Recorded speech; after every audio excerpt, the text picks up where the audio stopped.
Bonjour à toi Camille, bienvenue dans cette autre vidéo. J'espère que tu la vois en deuxième, sinon ça n'aurait aucun sens. Mais on te fait une guidance pour nous excuser humblement d'avoir pris tant de temps. Donc je vais utiliser mon oracle que j'ai fait, mon oracle sur l'Égypte. C'est un petit oracle hiéroglyphique, si tu veux. Et donc je vais faire ça. Et je vais utiliser l'oracle G également. Sûrement les messages d'Égypte pour avoir un petit message. L'oracle de la déesse sombre. On va voir ce qu'on va faire. Mais on va faire quelque chose qui va t'aider à grandir et à comprendre mieux ce qu'il y a autour de toi et ce qui se passe dans ta vie. Et alors, il y a pas mal de choses. On a la croix d'Ankh, qui signifie que c'est la fin d'un cycle. C'est la fin d'un cycle. Mais nous avons la renaissance avec Khepri, le scarabée ailé. Donc c'est la renaissance. Donc on a la fin de quelque chose, mais la fin de quelque chose pour un bien. Et une protection très spirituelle. Je pense que c'est très spirituel parce que nous avons le bas. Le bas, c'est l'âme.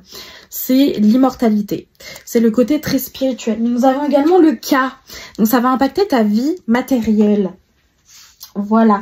Ça va être quelque chose de très intéressant, très prospère. Donc il y a un événement qui va arriver qui va être très prospère, qui va t'apporter du bonheur et de la croissance, de la puissance avec l'Uranus. Donc ça, c'est le fouet égyptien. Je crois que c'est... Je vais te dire le nom parce que j'ai envie de te le dire.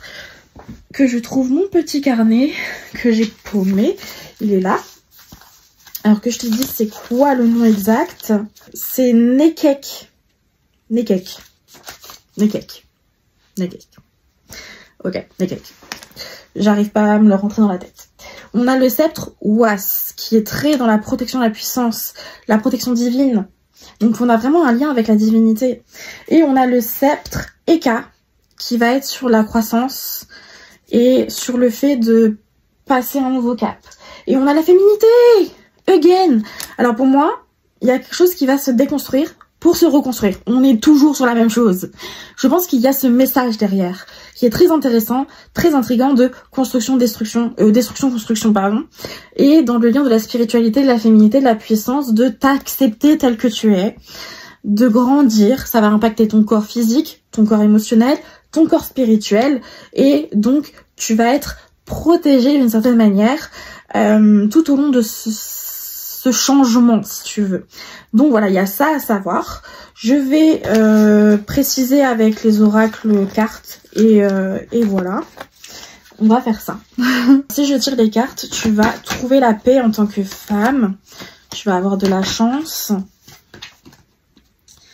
Voilà, tu vas laisser tomber un peu le côté masculin ou alors une personne masculine va t'enfoncer en fait et tu vas trouver l'équilibre, la balance en fait entre tout ça.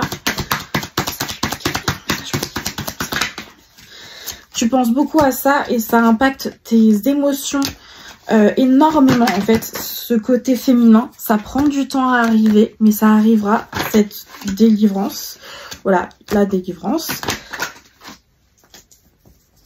Et c'est quelque chose qui t'impacte énormément dans le sens où ça te génère des pensées négatives. Je pense pas que t'es dans ton entourage une personne néfaste. Je vais regarder les autres cartes. Non, je pense pas parce qu'il y a la joie, il y a le printemps qui grandit, on a la joie. Donc je pense vraiment que c'est toi-même qui te mets des barrières en fait, dans un sens. Et donc, tu vas construire quelque chose de très joyeux, de très puissant, grâce à la fin de quelque chose, en fait. Donc, on reste sur la même chose, en vrai. Je répète ce que je dis depuis tout à l'heure. Donc, en gros, tu vas déconstruire quelque chose pour reconstruire. Bref, t'as compris. Je pense le message à force. Oracle de la déesse sombre. Un message pour Camille. Nous avons les 4. Nous avons l'étoile sombre, le fait de détruire, de manipuler les choses, le miroir, donc Méduse, le fait d'être blessé dans son féminin. Nous avons la peur et les plaisirs solitaires, la peur de se faire plaisir, la peur de s'aimer, Voilà, le fait d'avoir du mal à se regarder dans le miroir, de comprendre qui on est vraiment. Avec le mythe de Narcisse. Et là, on a mon corps. Donc, on est vraiment sur l'idée que c'est physique, cette difficulté d'acceptation, ou même spirituelle, dans le sens où tu as du mal à accepter ton côté féminin. Voilà, le côté héroïne, c'est vraiment dans cette difficulté du féminin sacré, ou du féminin en puissance. J'ai du mal avec le féminin sacré, mais le féminin en puissance, ça reste quelque chose qui parle. Et de lignée, c'est quelque chose qui dure depuis longtemps. C'est transgénérationnel. Et nous avons Lilith. Je laisse tomber.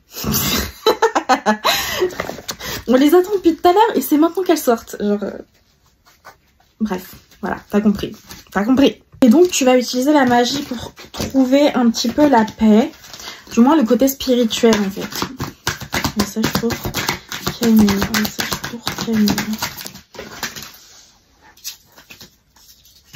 Mais il y a un nouveau départ. Nous avons Képri, comme je t'en ai parlé. C'est le scarabée ailé. C'est le soleil naissant. Renaissant, en tout cas. C'est la renaissance. C'est le nouveau départ, en fait. Et nous avons Knoum, qui est la puissance aussi. Donc, très intéressant, très intriguant. C'est la même chose. On se répète. Et nous avons Sekhmet, c'est la rage de la féminité. Donc, je comprends. Ça peut être difficile d'être une femme. On a Rédénoutet, qui est la déesse de la maternité, très liée à l'eau, très liée à la maternité, etc., au fait d'être une femme et de s'assumer en tant que femme. Donc, je m'arrête là parce que je me répète, sinon... Tu as du mal à t'accepter en tant que femme, à accepter ta puissance et ton côté féminin. C'est quelque chose qui va arriver, mais quelque chose va se déconstruire pour se reconstruire, autant sur le côté spirituel que physique. Et tu es protégée par une force divine, celle que tu désires, et Lilith, Kali, bref, t'as compris la leçon. Ça va t'aider à grandir, à t'apporter du bonheur, cette destruction pour construire quelque chose de nouveau. Je m'arrête là, je pense que je me suis assez répétée. J'espère que ce tirage te parle. S'il ne te parle pas, j'aimerais bien échanger avec toi pour comprendre, voir si toi ça te parle. Peut-être réécoute ce message à tête reposée, sans te faire d'idées. Si t'as pas envie, tu dis j'y crois pas. Je retire les cartes ou je ne les retire pas. Tu as le droit de dire non. Voilà. Donc je te dis à bientôt sur ma boutique, je l'espère.